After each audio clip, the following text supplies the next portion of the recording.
In today's video, I'm going to teach you how to easily do bank reconciliations with Square in just 5 minutes. So, whether you're a small business owner or you're simply trying to keep your books in order, these steps will guide you through the process quickly and efficiently. Let's dive right in. First, you need to log into your Xero accounting software account. This is the platform we'll be using to streamline your reconciliation process with Square, ensuring all your finances are accurately aligned. If you haven't already done so, open your web browser and navigate to the Xero login page. Here, you'll enter your email address and password to access your account.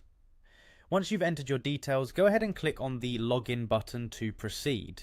Now that you're on your Xero dashboard, glance over your options and locate the reconcile items button. Selecting this will lead you to a list of transactions, which allows you to manage and reconcile your banking actions. This step lays the foundation for efficient financial management by ensuring all entries are categorized and matched correctly.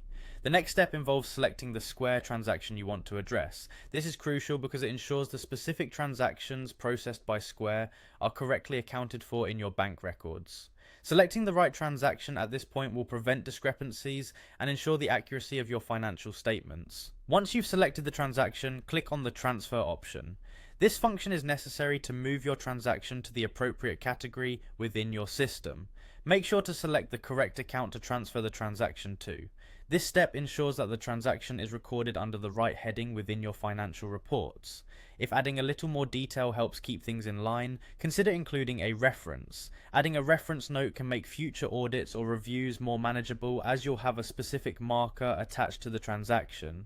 When you're ready, hit the OK button to reconcile, or if you need to make additional classifications, you might choose to click on Create if the reconciliation requires additional customization.